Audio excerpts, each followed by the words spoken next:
सामने आ रही है शक्ति यादव का एक विवादित बयान। आरजेडी का विवादित बयान, आतंकियों पर पीएम के संदेश पर बयान दिया है। आपको बता दें कि पहलगाम की घटना से षड्यंत्र की बू आती है। ऐसा लग रहा है कि पहले से स्क्रिप्ट लिखी गई हो।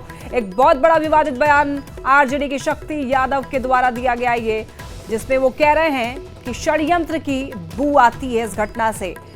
देखिए, ये ऐसी घटना है जिसको लेकर पूरे देश में आक्रोश है और पूरा देश इस वक्त जो है मातम मना रहा है और ऐसे में इसको लेकर राजनीति हो रही है। एक तरफ शक्ति यादव की तरफ से ये कहा गया है कि ये जो घटना है पहलगाम में जो घटना हुई है उससे षड्यंत्र की बू आती है। ऐसा लग रहा है कि पहले से स्क्रिप्टेड हो, यानी कि स्क्रिप्ट लिखी गई हो उस घटना की। एक विवादित बयान आरजेडी के शक्ति यादव के द्वारा ये बयान दिया गया है।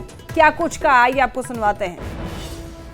प्रधानमंत्री जी इतने लोगों की मौत के बाद वो राजनीति रोटी सेकने आए हैं। अभी देश के लोगों को आश्वस्त करना था, उन परिवारों को पीड़ा में शामिल होना था, उनको भरोसा दिलाना था। प्रधानमंत्री जी तो प्रधानमंत्री जी हैं, वो तो अवसर ढूंढते हैं। देश के मौजूदा हालात और जो मुद्दे हैं किसान के, नौजवान के, आम के और अवाम के, उस पर प्रधानमंत्री चर्चा नहीं करते। आतंकवादियों को कड़ी सजा दिलाने की बात कही है। आतंकवादियों को कड़ी सजा देश का हर नागरिक चाहता है, हर लोग चाहता है कड़ी सजा मिले।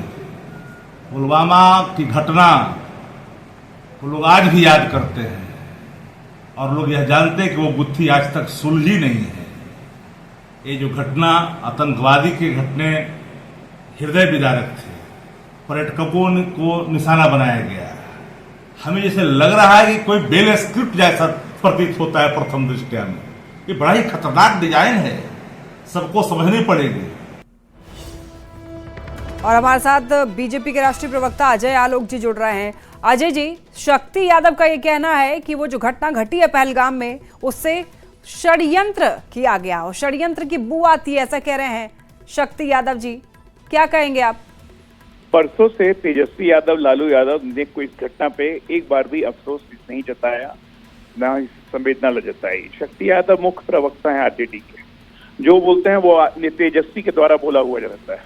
तो साफ है, ये साफ हो गया कि ये पाकिस्तान समर्थक हैं। शक्ति यादव, तेजस्वी यादव अकेले नहीं है। आज महाराष्ट्र के अनिल देशमुख एनसीपी के, उन्होंने भी यही कहा कि किसी ने धर्म पूछा, इसके कोई संकेत नहीं मिले हैं। फारूक अब्दुल्ला ने कहा कि अगर पाकिस्तान पर हमला करोगे तो उसने चूड़ियां नहीं पहन रखी। ये किस तरह के व्यक्ति हैं, घिनौने किस्म के आदमी हैं ये लोग। ये दल है कोई? ये देश के लिए शर्म है। मतलब पूरा देश शोक में डूबा हुआ है। इनको यहाँ पे षड्यंत्र दिख रहा है, साफ साफ टीवी में चल रहा है कि गोली मार रहे हैं। अजय जी, शक्ति जी भी जुड़ गए हैं, जरा उनसे पूछ लें। शक्ति यादव जी, पहलगाम की घटना से पूरा देश जो है वो शोक में डूबा हुआ है और आप कह रहे हैं कि षड्यंत्र की बू आती है। आपने देखा, शक्ति जी आपकी आवाज ठीक से नहीं आ पा रही है, हम चाहेंगे कि आप जरा नेटवर्क एरिया में जाएं। नहीं, नेटवर्क में ही हूँ मैं ये कह रहा हूँ, मेरी आवाज जा रही है? हाँ आ रही है, बताइए। हमने कहा कि पहलगांव की घटना दुखद है। हम लोगों ने कल भी आपके चैनल में तो सारे नेशनल रीजनल पर हम लोगों ने कहा कि ये दुखद है, हृदय विदारक है, इसकी जितनी भी निंदा की जाए वो कम है। जो लोग इसमें शामिल हैं वो कसूरवार ही नहीं है, सजा के पात्र है। पर मुझे हैरानी हुई और शर्म भी आई कि देश के प्रधानमंत्री जी आज जो उनकी पूरी कैबिनेट मधुबनी में है, ये कौन सी पार्टी पे सरकार है भाई, कि जिनको इतनी बड़ी हादसा हुआ, आतंकी हमला हुआ, पर्यटक मारे गए, संवेदना के बजाय आप यहाँ अवसर तलाश रहे हो। आपको स्क्रिप्टेड कैसे लगा? आपको स्क्रिप्टेड कैसे लगा ये घटना? ये स्क्रिप्टेड इसलिए लगा, आप प्रधानमंत्री जी हैं देश के, आपको अभी संवेदना, अभी चीता की आग पूर्ण तौर पर लगी भी नहीं और आपने राजनीतिक अवसर तलाशना शुरू कर।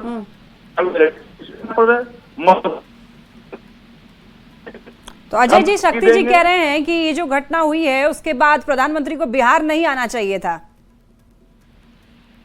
शायद शक्ति जी भूल गए हैं कि आज पंचायती राज दिवस है, जिसकी आधिकारिक घोषणा के लिए पहले हो चुकी थी। प्रधानमंत्री जी को आना था और आज उनको देश को संदेश देना था, पाकिस्तान के साथ पूरे विश्व को संदेश देना था कि हम इस आतंकवादी घटना को छोड़ेंगे, सहेंगे नहीं और आतंकी जहां भी रहेंगे उनको खोद के निकालेंगे। क्या प्रधानमंत्री जी ने एक भी राजनीतिक बातें कही आज? क्या प्रधानमंत्री जी को देश को संदेश नहीं देना चाहिए था? क्या देश के प्रधानमंत्री ऐसे चुपचाप बैठ जाए और ये इंडिया अलायंस वाले लोग बोलें कि पाकिस्तान ने चूड़ियां नहीं पहन रखी हैं? लेकिन शक्ति जी आपको पहली बात तो यही कि आपको स्क्रिप्टेड कैसे लगा, और ये भी जरा बता दीजिए कि उसके बाद जो एक्शंस लिए जा रहे हैं क्या वो भी स्क्रिप्टेड था कि पहले घटना घटेगी फिर ये सब एक्शंस लिए जाएंगे? देखिए, पुलवामा की गुत्थी अभी तक नहीं सुलझी है। इनके भी लहूलुहान हाथ हैं, वो आज भी दास्तां बयां कर रहा है।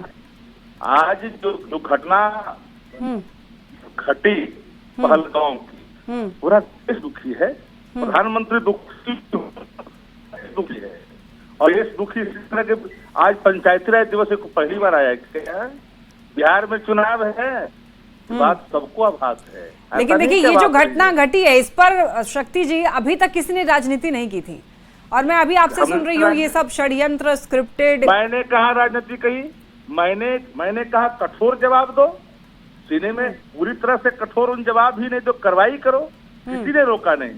चाइना चढ़ गया आपको कार्रवाई करने से, एक्शंस तो लिए जा रहे हैं ना, अभी जो 5 बड़े फैसले लिए गए हैं हम लोगों ने एक्शन को हिस्से को देखा। मैं मानता हूं कि विदेश नीति कूटनीति से चलती है और सदैव हम देश की आंतरिक सुरक्षा और देश के साथ हर परिस्थिति में खड़ा है। धर्म न पूछो, जाति न पूछो। चलिए ठीक है शक्ति जी, आपकी आवाज भी बहुत अच्छे से हमारे पास नहीं आ पा रही है। आप दोनों का हमारे साथ जुड़ने के लिए बहुत धन्यवाद। तो देखिए यहाँ पर शक्ति